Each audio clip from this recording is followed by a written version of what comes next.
They left your 78-year-old grandmother outside in the cold, the neighbor said on the phone, his voice tight with disbelief, and for a moment Daniel Parker thought he had heard it wrong.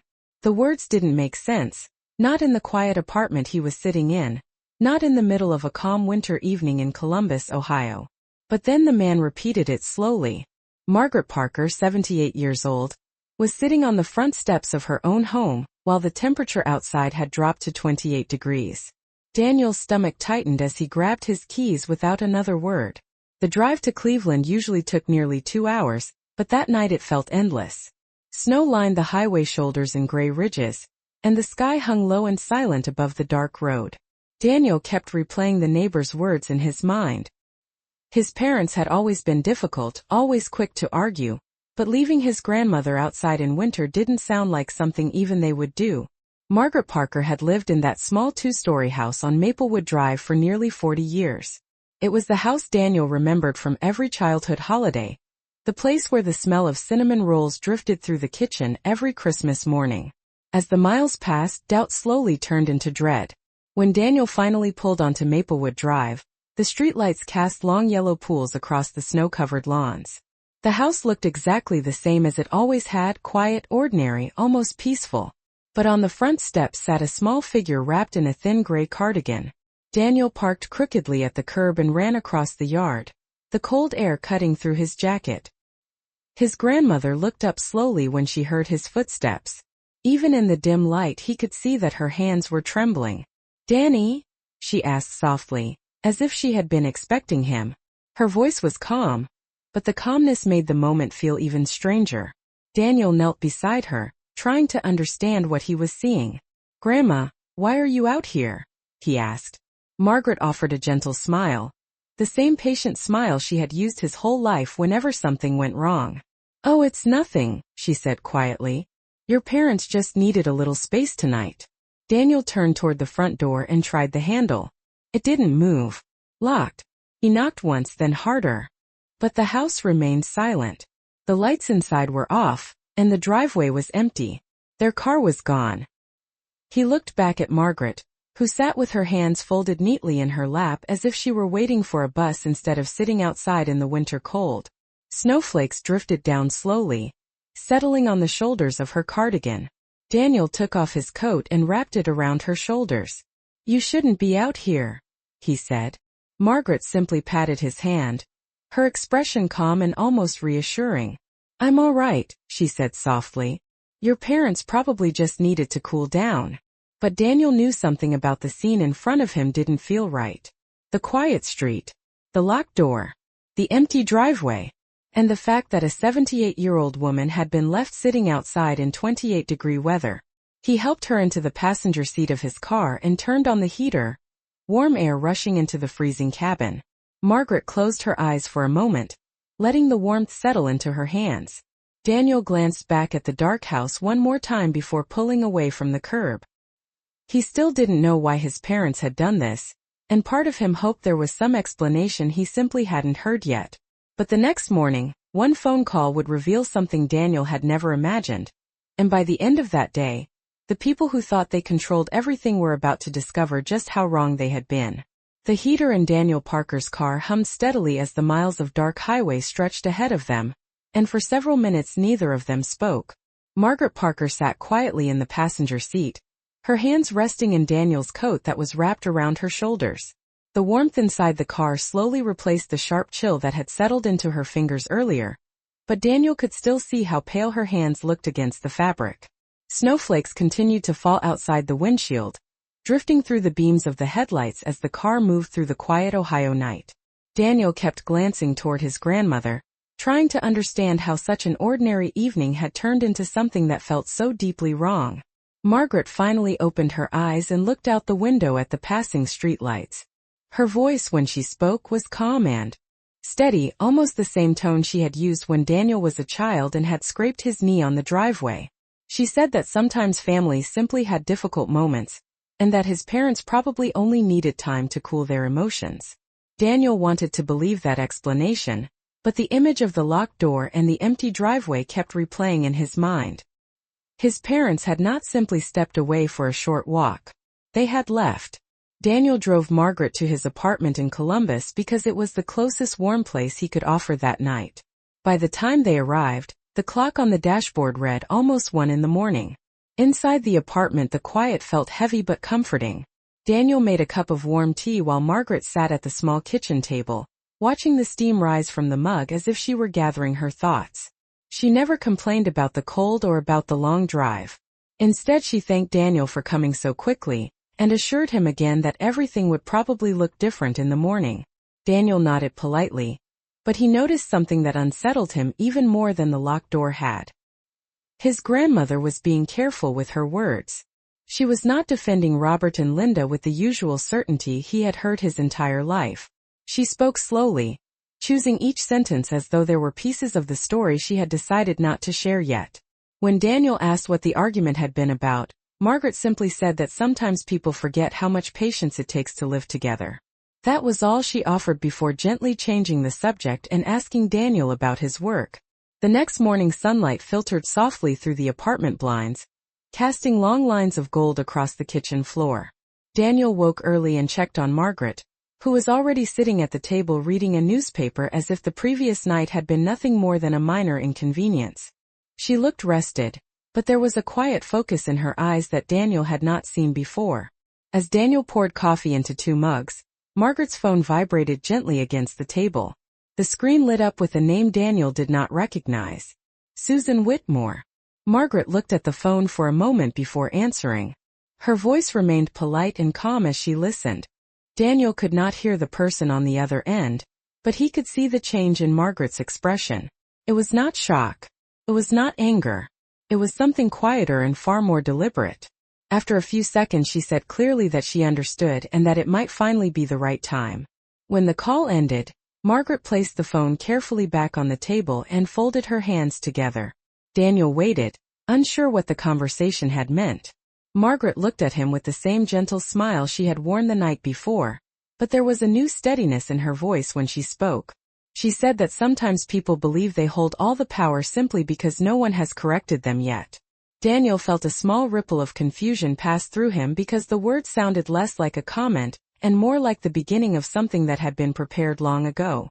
Margaret then took a slow sip of her coffee and looked toward the window, where the winter sun was beginning to melt the thin frost on the glass. She explained that the call he had just witnessed was from her attorney, and that the conversation they had just finished would soon reach his parents as well.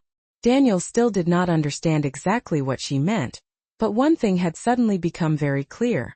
The quiet woman sitting across from him had not been as powerless as everyone had assumed, and whatever had started the night before was only the beginning of a much larger truth that Robert and Linda Parker were about to discover. Daniel Parker watched his grandmother carefully after she ended the call with the attorney, trying to understand what had just changed. Only a few minutes earlier Margaret Parker had looked like the same gentle woman who had spent the previous evening sitting quietly outside her own house in 28-degree weather. But now there was a quiet certainty in the way she held her coffee cup, and the way her eyes followed the slow movement of sunlight across the kitchen table. Daniel had always known his grandmother as patient and forgiving, the kind of person who believed that most problems in life could be softened with kindness and time. Yet the calm confidence he was seeing now suggested something deeper, something that had been waiting quietly beneath the surface for years. Daniel finally asked what the attorney had meant, and whether the call had something to do with the argument at the house the night before. Margaret did not answer immediately. She looked down at the steam rising from her coffee and seemed to measure her words carefully. Then she explained that some decisions in life are prepared long before the moment when they become necessary. 3 years earlier, when Robert and Linda had begun suggesting that it might be easier for everyone if Margaret signed over certain responsibilities connected to the house, she had quietly decided to speak with a lawyer. She had not wanted to create conflict inside the family, and she had never believed that things would reach the point they had reached the previous night. But experience had taught her that sometimes it was wise to understand the legal reality of the place where you live, especially when that place carries the memories of an entire lifetime. The small house on Maplewood Drive had belonged to Margaret and her late husband Thomas for nearly 4 decades. It was where they had raised their son Robert, where birthday candles had been blown out at the kitchen table, and where Daniel had spent long summer afternoons playing in the backyard while Margaret watched from the porch swing. When Thomas passed away many years earlier, the house had legally transferred into Margaret's name. Robert had moved back several years later with Linda after their own finances had become difficult, and Margaret had welcomed them without hesitation because she believed that families help one another during hard seasons. But over time the conversations about the house had slowly changed. Robert had begun speaking as if the property was already part of his future, as if time itself had quietly transferred ownership to the next generation. Margaret never argued with him. She simply listened and made a private appointment with Susan Whitmore, an estate attorney recommended by a longtime church friend.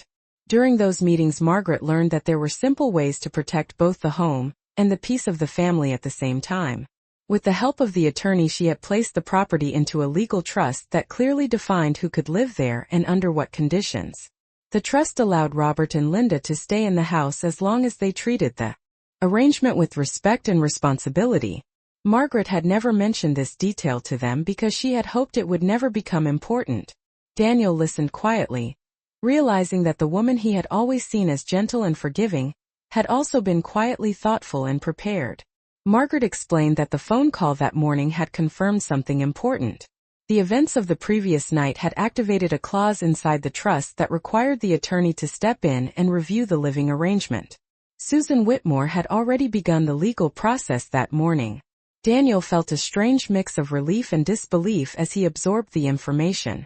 For the first time since the neighbor's call the night before, he sensed that the situation might not end with his grandmother as the one who had been pushed aside. Margaret simply finished her coffee and looked toward the winter sunlight glowing against the apartment window. She did not sound angry or bitter when she spoke again. Instead she said that patience often looks like weakness to people who do not understand it, and sometimes the quietest preparation is the strongest answer a person can give. The quiet apartment in Columbus felt different after Margaret Parker explained what she had done with the house years earlier. Daniel Parker sat across the small kitchen table, still absorbing the realization that the situation his parents believed they controlled might already be shifting in ways they did not expect. Outside the window the winter sun had climbed higher into the pale Ohio sky, and the frost on the glass slowly faded as the morning warmed by a few degrees.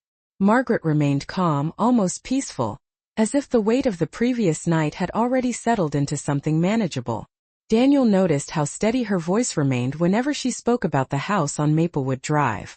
It was not just a property to her. It was the center of nearly every memory that had shaped her life. She explained that when she and her late husband Thomas bought the house almost 40 years earlier, the neighborhood had looked very different. Maplewood Drive had been lined with small maple trees that barely reached the height of the streetlights, and the entire block had smelled like fresh paint and new grass as young families moved in during the late summer. Thomas had worked long hours at a manufacturing plant outside Cleveland, and Margaret had carefully managed every dollar they saved in order to make the house feel like a permanent home. Over the years the house became the place where birthdays were celebrated, where Robert learned to ride his bicycle on the cracked concrete driveway, and where Daniel had once spent an entire winter afternoon building a crooked snowman beside the porch steps while Margaret watched from the window with a cup of tea. Margaret told Daniel that she had never imagined the house becoming a source of tension inside the family. When Robert and Linda moved back several years earlier, she had believed they were simply rebuilding their lives after financial setbacks. At first everything seemed comfortable enough. They shared dinners together and watched television in the evenings, and Margaret was happy to hear voices filling the quiet rooms again. But gradually the tone of conversations began to change. Robert often spoke about the house as if it were already part of his future plans. Linda occasionally mentioned renovations that might make the property more valuable if it were ever sold. Margaret never challenged those conversations directly, but she listened closely. She noticed how often Robert referred to the house as something that would naturally pass to him soon. Those small comments were the reason she eventually scheduled the first meeting with Susan Whitmore. The attorney had explained the importance of protecting both property and dignity when families share a home. Margaret had agreed to place the house into a trust not because she distrusted her son, but because she understood how quickly expectations could become assumptions. The trust was simple but clear. It ensured that Margaret remained the legal owner while also allowing Robert and Linda to stay in the home, as long as they treated the arrangement with respect. Margaret had hoped the document would remain quietly in a file drawer forever, something that existed only as a precaution. Daniel listened carefully as she described these decisions. The more he heard, the more he realized that his grandmother had never acted out of fear or anger. She had simply prepared for a possibility that she prayed would never happen. The events of the previous night had been the one situation that changed everything. Margaret explained that the trust included a clause requiring a legal review if the primary resident of the property was forced to leave under unreasonable circumstances. Susan Whitmore had called that morning because the situation reported by the neighbor triggered that exact clause. Daniel leaned back in his chair and let the silence settle across the kitchen.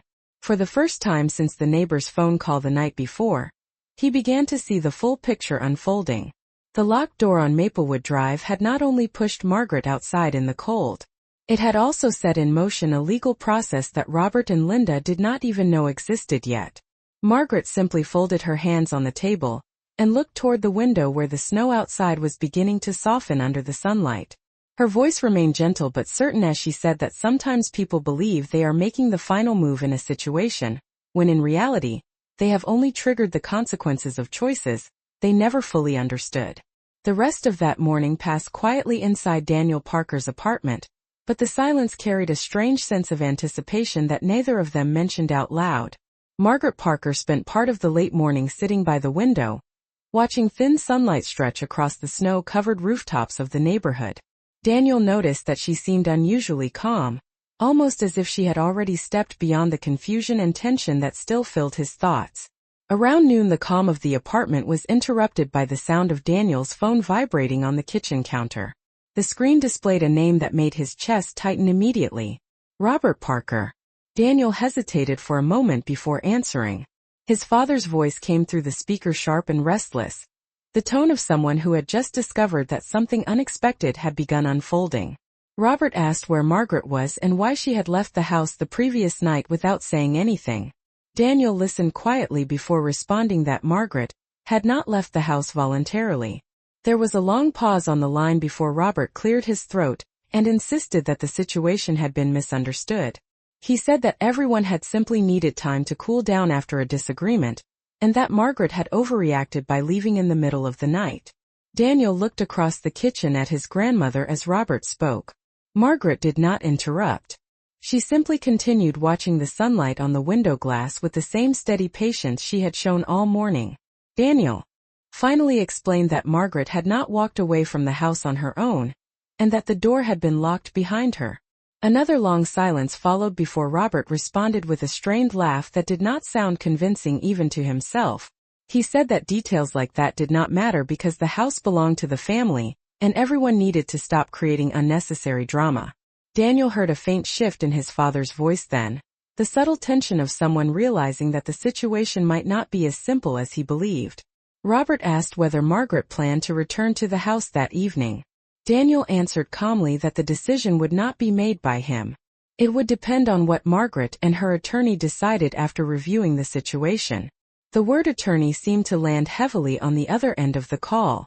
Robert's voice changed immediately. He asked what Daniel meant and why a lawyer would be involved in what he described as a simple family disagreement. Daniel did not raise his voice or argue. He only repeated what Margaret had explained earlier that morning. The property on Maplewood Drive was protected by a legal trust, and the events of the previous night had triggered a formal review. Robert said nothing for several seconds. When he finally spoke again, the certainty that had filled his voice earlier was gone. He said that no one had ever mentioned any trust and that Margaret could not possibly have made decisions about the house without informing him. Daniel glanced toward his grandmother again. Margaret simply nodded gently, as if encouraging him to continue speaking honestly. Daniel explained that the trust had been created several years earlier, and that the attorney had already begun reviewing the living arrangement connected to the house. Robert's breathing grew noticeably heavier on the line, as the reality of the situation began to reach him. He asked what exactly that meant for him and Linda. Daniel answered truthfully that he did not know every detail yet, but that the attorney would likely contact them soon with an explanation. When the call finally ended, Daniel set his phone down slowly on the table. The apartment returned to silence again, but it was a different kind of silence than before. Somewhere across the state, Robert and Linda were beginning to understand that the locked door on Maplewood Drive had opened something they had never expected to face. Margaret finished the last sip of her coffee and looked at Daniel with a calm expression that carried both kindness and quiet strength. She said that sometimes the most important moment in a difficult situation is the moment when people realize that the choices they made were never as simple as they believed. The afternoon sunlight slowly faded behind thin winter clouds as Daniel Parker and Margaret Parker remained inside the quiet apartment, both aware that events far beyond the small kitchen were beginning to unfold. Daniel could still feel the tension from the phone call with his father lingering in the room like an invisible pressure. Robert Parker had always been confident in his assumptions about the house on Maplewood Drive, speaking as if time alone had already transferred its ownership into his hands. But now that confidence had clearly begun to crack. A little after 3 in the afternoon, Margaret's phone rang again. The same name appeared on the screen. Susan Whitmore. Margaret answered calmly and listened carefully as the attorney spoke. Daniel watched her expression closely, noticing the small shift in her posture as she absorbed the update. When the call ended, Margaret explained that Susan had already sent official legal notice to Robert and Linda by electronic delivery and certified mail.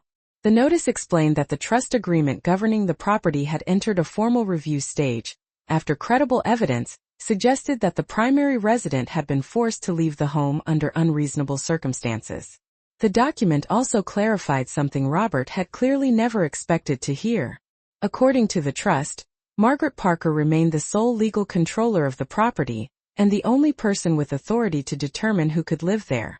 Robert and Linda had been granted permission to stay only under the condition that Margaret continued to reside there safely and voluntarily.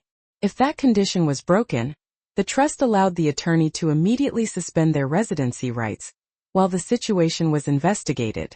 Daniel leaned back slowly in his chair as Margaret explained these details. The legal language sounded calm and precise, but the meaning behind it was unmistakable. The locked door the night before had not simply been an argument between family members. It had triggered a clause that Robert and Linda had likely never imagined existed. Margaret spoke quietly as she described the rest of the message from Susan Whitmore. The attorney had scheduled a formal consultation the following morning to document the events reported by the neighbor and by Daniel. Until that review was completed, Robert and Linda were no longer recognized as authorized residents of the property under the trust agreement. Daniel felt the weight of those words settle into the room. The situation had quietly shifted from a family dispute into something far more serious. Somewhere in Cleveland, his parents were likely reading the same legal notice at that very moment. Margaret remained composed as she placed her phone gently back on the table. She did not appear angry or satisfied. Instead, she seemed thoughtful, as if reflecting on the complicated path that had led the family to this point. Daniel asked whether she regretted creating the trust years earlier. Margaret shook her head slowly. She said that protecting something meaningful does not require anger or mistrust. Sometimes it simply requires clarity. The house on Maplewood Drive represented decades of work and memories shared with Thomas, and she had always believed it deserved careful stewardship rather than assumptions. Outside the apartment window, the light had faded into the pale blue of early evening, and the first streetlights flickered on along the quiet road below. Daniel realized that the story his parents had believed they were writing the previous night had already changed direction completely.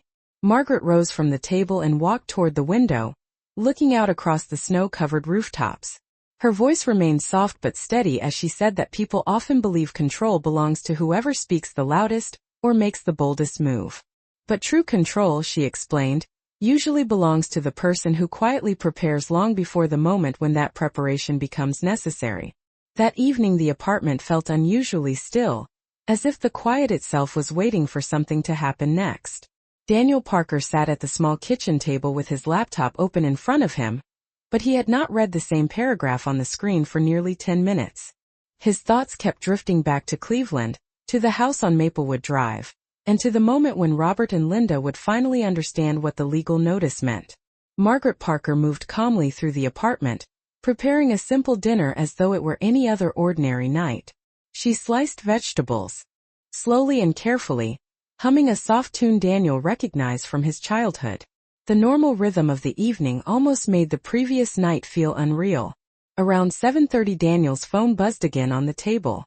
The caller identification showed the same name he had seen earlier that afternoon. Robert Parker. Daniel looked at the screen for a moment before answering. This time his father did not begin the conversation with the strained confidence he had shown earlier. His voice sounded tense and unsettled, like someone who had just read something he could not easily dismiss. Robert asked whether Daniel knew anything about a legal document that had arrived by email from an attorney named Susan Whitmore. Daniel said that he did know about it, and that Margaret had spoken with the attorney earlier in the day. There was a long pause on the line before Robert spoke again. He said that the document claimed that the house was protected by a legal trust, and that the trust had now suspended his right to live there, until the situation could be reviewed. Robert insisted that there had to be some mistake because he had lived in the house for years, and had helped maintain it during that time. Daniel listened quietly before explaining the same thing Margaret had already described. The house had never changed ownership. It had always remained legally under Margaret's authority. The trust simply clarified the conditions that allowed other people to stay there. Robert's breathing grew heavier as Daniel spoke. He said that Margaret had never told him about any trust, and that it was unfair to suddenly involve lawyers in what he called a simple family disagreement. Daniel did not argue. He only repeated that the review had been triggered because Margaret had been forced to leave the home the previous night. On the other end of the line, Robert tried to explain that the situation had not been that serious. He said that everyone had been upset and that Margaret could have come back inside at any time if she had simply waited for them to return. Daniel glanced across the room where Margaret was placing 2 plates on the table. She heard every word but did not interrupt. Daniel finally asked his father one quiet question. He asked why the door had been locked. The silence that followed lasted several seconds. Robert did not answer directly. Instead, he shifted the conversation and asked whether Margaret planned to come back to the house soon so they could talk about everything in person. Daniel explained that Margaret would not make any decisions until she met with the attorney the following morning. Robert responded with a low sigh that carried both frustration and worry. He said that Linda was extremely upset, and that the situation had already become complicated enough. Daniel ended the conversation calmly, and set the phone down again on the table. Margaret finished placing the plates and sat down across from him. The apartment felt peaceful again.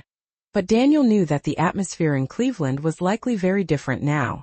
Somewhere inside the house on Maplewood Drive, his parents were beginning to realize that the assumptions they had carried for years were suddenly being challenged by a reality they had never taken the time to understand. Margaret folded her hands gently beside her plate and looked at Daniel with the same quiet composure she had shown all day. She said that sometimes the most revealing moment in any conflict is not the argument itself, but the moment when people discover that the story they believed about control was never truly theirs to write. The next morning arrived with a pale winter sun stretching slowly across the quiet streets of Columbus, and Daniel Parker woke earlier than usual, already aware that the day ahead would likely change everything for the Parker family. The apartment was silent except for the faint sound of water heating in the kitchen where Margaret Parker was already awake. Daniel stepped into the room and saw his grandmother sitting at the table again, reading a small notebook she had brought from her purse. She looked calm, the same steady calm she had carried since the moment he found her outside the house the night before. Daniel poured 2 cups of coffee and sat down across from her, noticing that the tension he had felt yesterday had been replaced with something else, a quiet sense that events were now moving forward exactly as they needed to. Margaret explained that she would be meeting Susan Whitmore at the attorney's office later that morning so the events of the previous night could be documented formally. Daniel offered to drive her to Cleveland, and Margaret accepted with a small grateful smile. The drive north took nearly 2 hours, and the winter landscape outside the car windows looked almost peaceful, with open fields covered in thin sheets of snow and long rows of bare trees stretching toward the gray horizon. Neither of them spoke much during the drive. Daniel sensed that Margaret was reflecting on many years of memories tied to the house on Maplewood Drive, while he himself wondered what his parents were thinking at that exact moment. When they arrived at the small brick office building where Susan Whitmore worked, the parking lot was already half full. Inside, the attorney greeted Margaret warmly and guided them into a quiet conference room with a large wooden table. Susan Whitmore listened carefully as Margaret described the events of the previous evening, including the argument, the locked door, and the neighbor who had called Daniel. Daniel confirmed the timeline when the attorney asked him a few gentle questions. Susan took careful notes and nodded thoughtfully as she reviewed the details against the trust agreement that had been created several years earlier.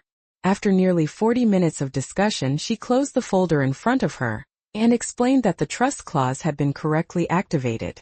Under its terms, Robert and Linda Parker were no longer authorized to remain in the house while the review process continued. Susan also explained that a formal notice had already been delivered giving them 30 days to remove their belongings from the property. Margaret listened quietly as the attorney spoke, her expression steady and thoughtful rather than triumphant. Daniel noticed that Susan's tone remained professional and calm, but the message was unmistakably clear.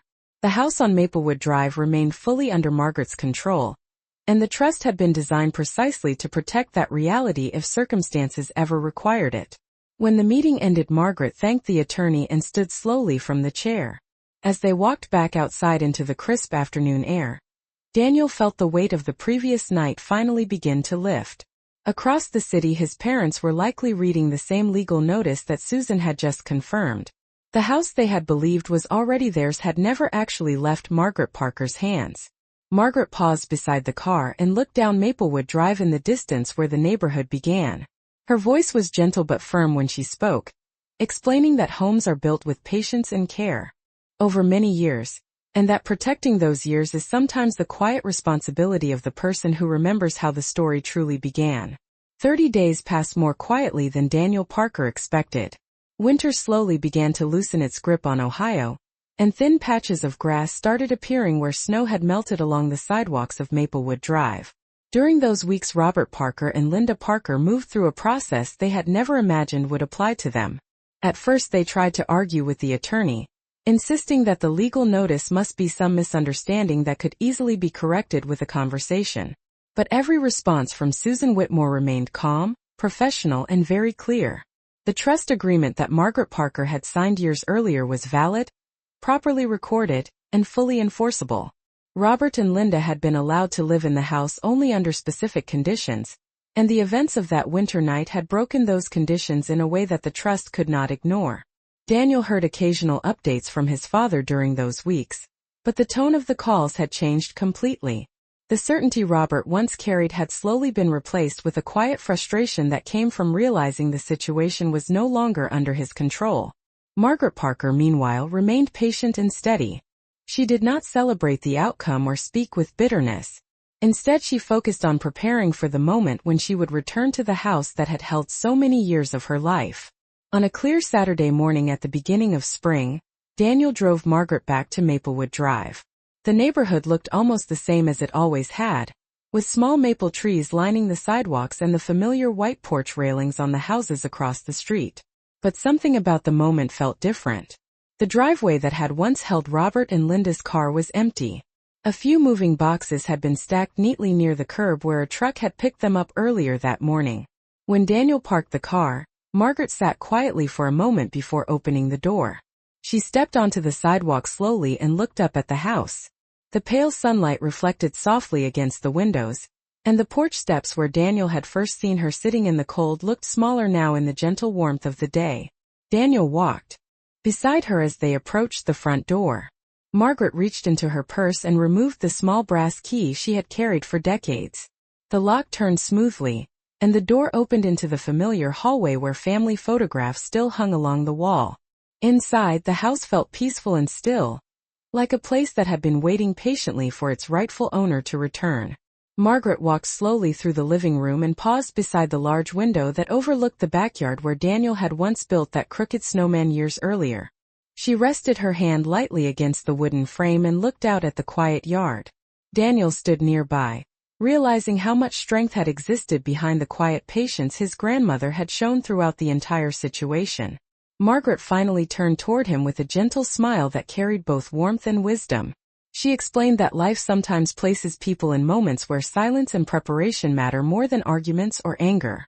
The events of the past month had not been about punishment or revenge. They had simply revealed the difference between assumption and truth. The house on Maplewood Drive had always belonged to the person who remembered its history, protected its future, and respected the meaning behind every year that had been lived inside its walls. As the afternoon sunlight filled the rooms again, Margaret Parker stepped fully back into the home she had built, calm and certain that the story of that house would continue exactly where it had always belonged.